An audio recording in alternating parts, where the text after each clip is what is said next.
दोस्तों, आज की कहानी है पूर्वाग्रह से आगे। घर का दरवाजा खोलते ही अमित की नजर चाय के जूठे कप पर पड़ी। देखते ही उसका मन और उदास हो गया। पूरा घर फैला पड़ा था।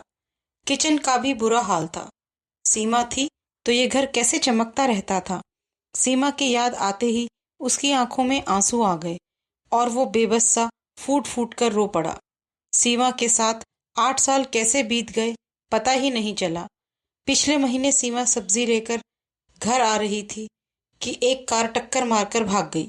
लोग उसे हॉस्पिटल लेकर गए पर अमित के पहुंचने से पहले ही उसकी मौत हो गई। इस सदमे ने अमित को झंझोड़ कर रख दिया। अमित के माता पिता नहीं थे।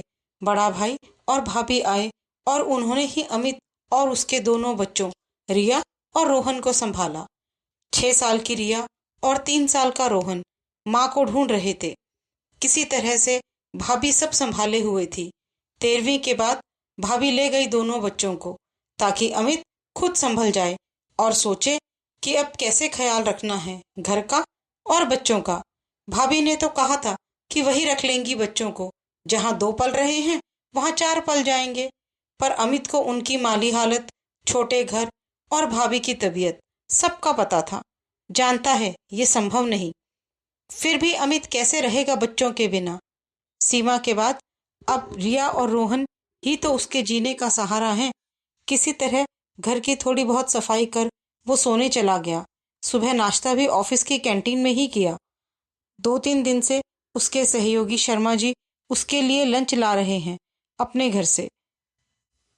2-3 दिन से उसके सहयोगी शर्मा जी उसके लिए लंच ला रहे हैं अपने घर से। आज शाम जबरदस्ती उसे अपने घर ले गए रात के खाने पर। अमित ने बहुत मना किया पर शर्मा जी नहीं माने। खाते हुए शर्मा जी की पत्नी बोली, भाई साहब, जाने वाली तो चली गई, अब आप आगे की सोचो। मेरी चचेरी बहन है, आपका घर संभाल लेगी। आप तो बस हाँ बोलो। ये है उसकी तस्वीर। जल्दी ही मुहूर्त निकलवा लेते हैं। मंदिर में ही इंतजाम कर लेंगे छोटा सा। चाचा जी का भी क्यों खर्चा करवाएं। और आपकी तो ये दूसरी शादी है। उन्होंने अमित को अपने मोबाइल पर फोटो दिखाई।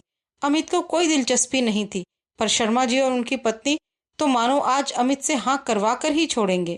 खींच गया अमित उनके इस रवैये से। बड़ी मुश्किल से जान बचाकर वहां से निकला। अगले दिन शर्मा जी ऑफिस में सबसे उसकी बुराई कर रहे थे। अमित ने ध्यान नहीं दिया और अपना काम करता रहा। 1-2 बार वो अपने दोस्तों के घर गया। ऑफिस के बाद उसका मन ही नहीं करता घर जाने का। घर मानो उसे काटने को आता है। पर उसके दोस्तों की पत्नियों के रवैये उसे चुभने लगे। अब उसका वो स्टेटस नहीं रहा जो सीमा के जीते जी था। उसने सोचा उसके अकेले की कोई कीमत नहीं। उसे बच्चों की याद आने लगी तो अगले दिन वो बच्चों को लेने गया। भाभी अपने काम में व्यस्त थी और बच्चों की हालत देखकर उसे रोना आ गया। रोहन नंगे पैर खेल रहा था। कमीज के बटन भी टूटे थे। यही हाल रिया का भी था। बिखरे हुए बाल, शायद नहाया भी नहीं था। भाभी भी क्या करें, 4 बच्चे, घर का काम, थक जाती हैं फिर भी सब संभालने की कोशिश कर रही हैं। उसने बच्चों को नहलाया, कपड़े बदलवाए और बाल बनाए। बच्चे भी उसे देखकर खुश हुए। वो अपने साथ खाने की चीजें लेकर गया था। चारों बच्चों ने खुश होकर खाया। तब तक भाई साहब भी आ गए और भाभी ने खाना लगाया। बच्चों को ले जाने की बात की तो भाभी बोली कि ऑफिस जाने के बाद बच्चों को कौन देखेगा। अमित भी सोच में पड़ गया। भाभी ने उसे समझाया कि उसे दूसरी शादी कर लेनी चाहिए। ये जीवन भर का सवाल है। घर और बच्चों की जिम्मेदारी उसे किसी को तो देनी ही होगी। आखिर कितने दिन बच्चे ऐसे रह सकते हैं। उनके भविष्य का भी अमित को सोचना पड़ेगा। पर अमित ऐसे कैसे किसी पर विश्वास कर ले। तब भाभी ने अपने पड़ोस में रहने वाली एक लड़की अर्चना का बताया। वो विधवा थी। शादी के 2 साल बाद ही उसके पति की मौत हो गई थी और वो लौटकर अपने मायके आ गई। अर्चना पढ़ी लिखी और अच्छे स्वभाव की है। उसके माता पिता उसका दूसरा विवाह करना चाहते हैं। भाभी ने देख परख लिया है, वही है जो अमित और उसके बच्चों को संभाल सकती है। विधवा सुनकर अमित सोच में पड़ गया। भाभी ने समझाया कि एक कुंवारी लड़की के अपने भी सपने होंगे। वो 2 बच्चों को कैसे अपनाएगी। भाभी के बहुत इसरार करने पर वो अर्चना से मिलने को तैयार हो गया। अगले ही दिन भाभी उसे अर्चना के घर ले गई। अर्चना देखने में सुंदर थी और बातचीत करने के बाद उसने हाँ कर दी। 10 दिन बाद ही उसकी शादी अर्चना से हो गई। अर्चना ने घर की हालत देखी तो कोई शिकायत नहीं की, बस जुट गई ठीक करने में। 2 दिनों में ही घर फिर से घर लगने लगा। इन 2 दिनों में उसने अर्चना से बस काम की बात की। तीसरे दिन अर्चना ने उसे बच्चों को लाने का कहा। बच्चे अपने घर वापस आकर खुश थे। पहले पहल तो वो सीमा को ढूंढते रहे, फिर धीरे धीरे अर्चना के करीब हो गए। इस तरह 3 महीने बीत गए। घर का माहौल पूरा बदल गया था।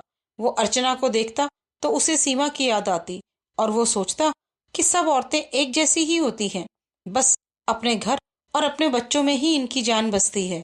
घर को संभालने की कला इनमें शायद जन्म से ही होती है। और वो भी अब धीरे धीरे अर्चना के करीब आ रहा था।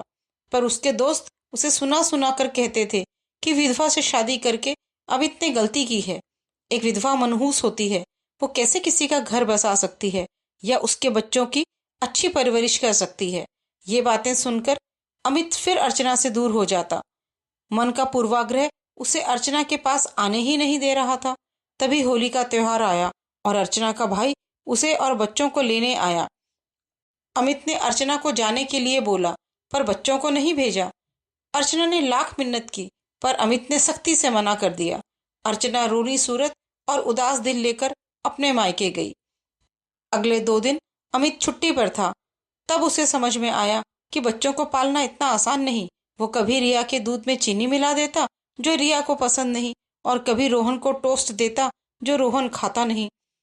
उसे तो अपने बच्चों की पसंद नापसंद का ठीक से पता नहीं, फिर कैसे अर्चना को सब पता चल गया। सोते समय रोहन और रिया को कहानी सुननी थी, पर उसे एक भी कहानी याद नहीं आई। किसी तरह से उसने उन दोनों को सुला पाया। ये तो उसके अपने बच्चे हैं, फिर भी उसे कितनी मुश्किल हो रही है। आज एक बार तो वो रिया पर चिल्ला भी पड़ा, पर अर्चना ने सब कैसे मैनेज किया।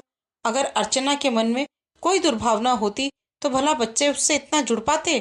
अगले दिन बच्चों को अपने पड़ोस वाले दोस्तों के साथ होली खेलनी थी, पर उसे समझ ही नहीं आ रहा था कि वो कौन से कपड़े पहनाए दोनों को। तब रिया बोली कि माँ तो उनके कपड़े रख कर गई है। माँ की बात करते हुए रिया और रोहन अर्चना के पास जाने की जिद करने लगे।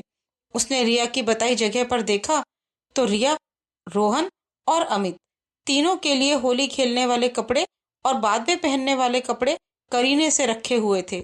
अब अपनी सोच पर शर्म आई अमित को। उसने जल्दी से बच्चों को तैयार किया और अर्चना के मायके पहुंच गया। बच्चे दौड़कर अर्चना के गले लग गए। उन सबको देखकर अर्चना की आंखों में भी खुशी के आंसू आ गए। अमित अर्चना को रंग लगाते हुए बोला, तुमने हम सबके जीवन को रंगों से भर दिया है, अब हमारी बारी है तुम्हें खुशियों के रंग देने की। आज अमित का मन हर पूर्वाग्रह से मुक्त हो गया था। बस जीवन में अब सिर्फ खुशियों के रंग थे।